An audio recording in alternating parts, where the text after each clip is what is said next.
Assalamualaikum warahmatullahi wabarakatuh.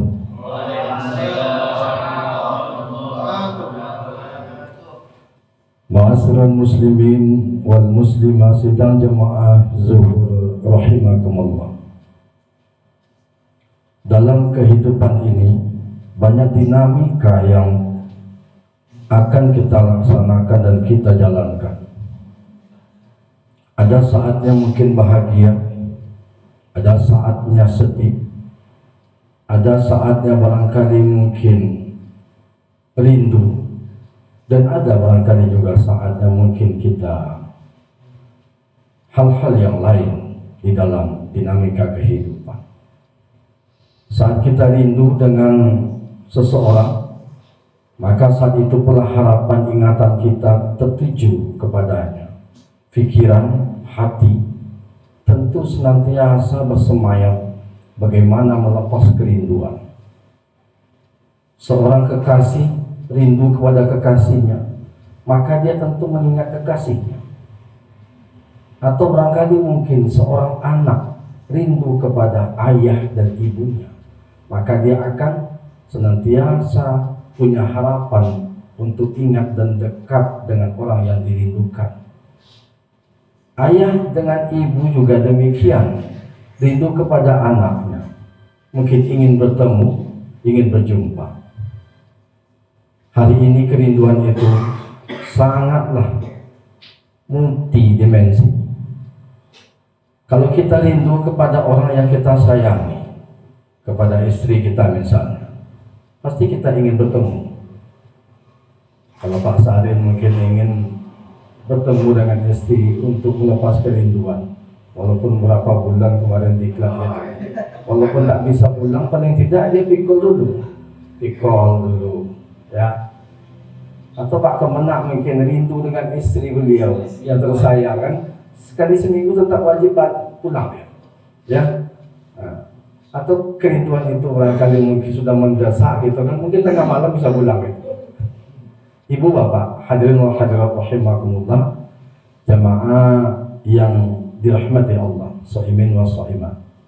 Tetapi kali ini rindu itu adalah kerinduan yang datangnya dari surga Allah. Dari Ibnu Abbas radhiyallahu anhu,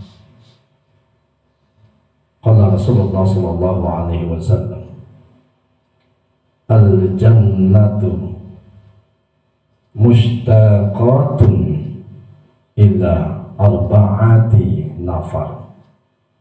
Surga itu rindu kepada 4 golongan manusia. Yang pertama, surga itu rindu kepada tahliyil Quran, orang yang suka, yang selalu membaca Al-Quran. Tepat di bulan Ramadan adalah sebuah wadah untuk bagaimana kita mentadabbur Quran dengan baik. Al-Quran itu adalah kitab yang tidak diragukan lagi. Zalikal kitabul la raiba fihi hudan lil muttaqin. Nah, kembali bagi orang yang bertakwa, jangan ada keraguan bahwa kitab Allah ini, Al-Quran itu tidak ada ragu. Kalau masih ragu kita dengan Al-Quran, berarti masih kurang syarat kita untuk sebagai seorang muslim. Ibu bapak hadirin wal hadirat, shaimin wa shaimat rahimakumullah. Dengan kita membaca Al-Quran, maka jiwa kita akan tenang, pikiran kita akan fresh, dan di samping menjadi amalia dan ibadah membaca Al-Quran itu, dia akan menjadikan sebuah obat asyifa. Obat apa? Obat hati kita, obat pikiran kita. Jadi kalau sedang galau, jangan kita baca yang lain selain dari Al-Quran, tetapi Al-Quran. Kalau baca nanti novel, ya tambah galau. Atau mendengarkan musik, yang musik itu membuat kita semakin galau, semakin pikiran kita tak menentu. Tetapi sebaiknya bacalah Al-Quran. karena dia akan menjadi obat.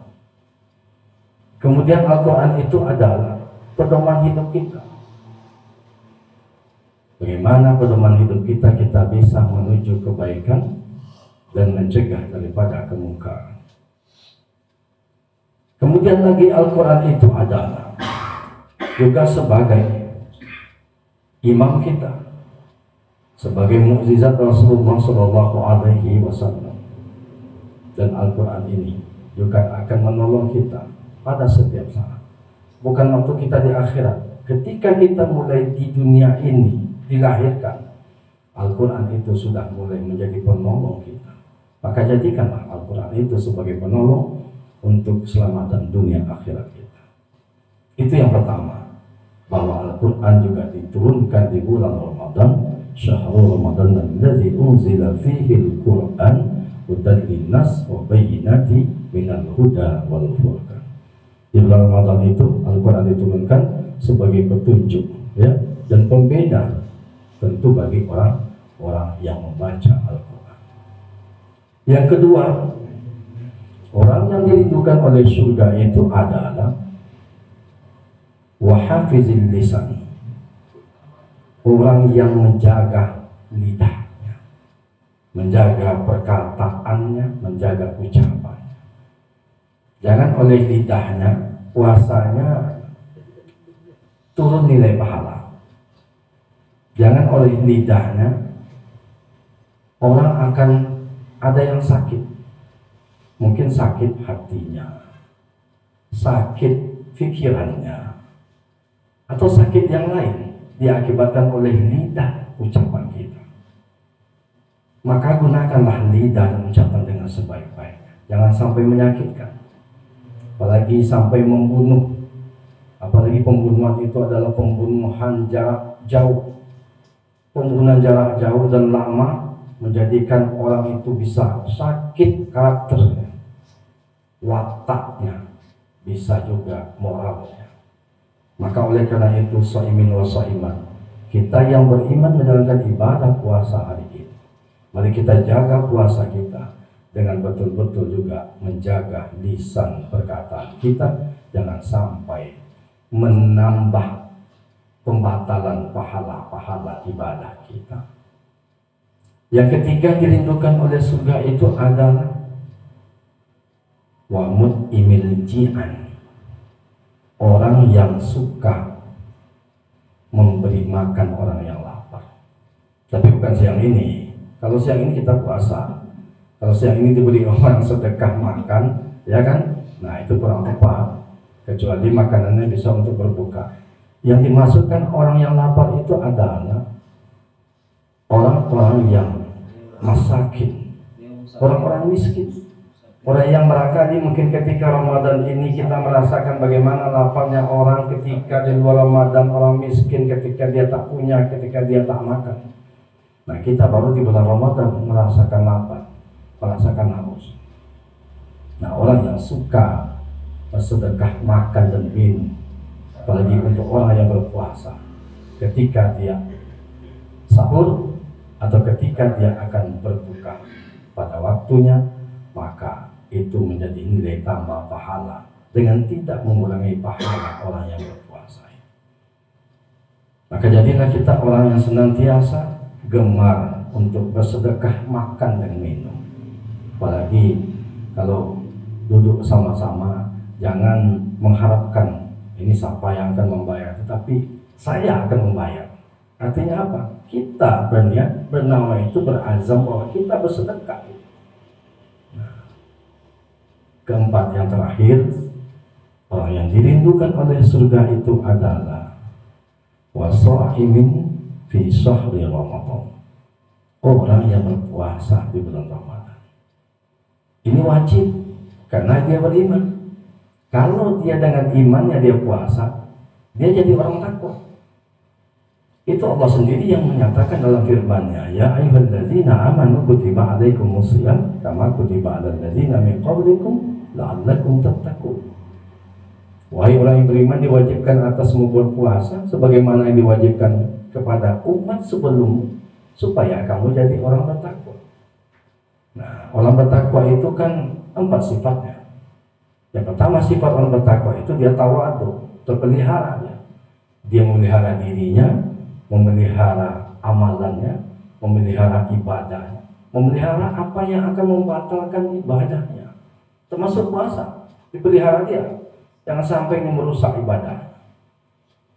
Kedua, sifat orang bertakwa itu adalah dia qanaah, tetap pendirian, menerima ibadahnya.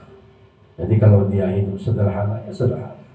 Kalaupun dia kaya, dia tetap hidup sederhana, biasa saja. Kalau perlu orang lain tak tahu bahwa dia kaya.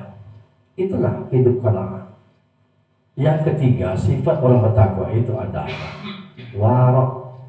Wara' itu adalah senantiasa. Kalau yang pertama tadi tawadu itu rendah hati. Yang kedua adalah orang yang bertakwa itu sifatnya qanaah. Ketiga adalah wara' yang terpelihara. Pelihara matanya, terpelihara telinganya, terpelihara mulutnya, tangannya, kakinya, semua anggota tubuhnya dia pelihara. Lalu yang terakhir sifat orang bertakwa itu adalah yakin. Keyakinan itu kembali kepada aman iman. Maka dengan kekuatan imanlah, dengan pencerahan imanlah, bahwa kita akan mampu untuk melawan hawa nafsu, melawan godaan syaitan, melawan apapun tantangan kita ketika kita beribadah kepada Allah, termasuk ibadah puasa yang kita jalani pada saat ini. Semoga saja kita menjadi hamba-hamba Allah yang shaimin wa shaimat, yang dirindukan oleh surga dari yang 4 tadi. Pertama adalah orang yang senantiasa gemar membaca Al-Quran. Kedua, orang yang menjaga lisan. Ketiga, orang yang gemar bersedekah, makan dan minum kepada orang yang lapar. Keempat adalah orang yang senantiasa berpuasa di bulan Ramadan dengan keimanan dan ihsaban, perhitungan hisab. Man shoma Ramadan imanan wa ihsaban ghufira lahu ma taqaddama min dzambi. Dan siapa berpuasa dengan iman, dengan hisab, ya, dengan hitung-hitungan. Hitungan itu adalah sebuah keikhlasan yang pada akhirnya dia menghitung semua, ya, kedisiplinnya, kemudian amal ibadahnya, menjadikan dia akan menghapuskan dosa-dosanya yang telah lalu. Mudah-mudahan bermanfaat. Fa'tabiru ya Allah, sallallahu alaikum turhamun. Assalamualaikum warahmatullahi wabarakatuh.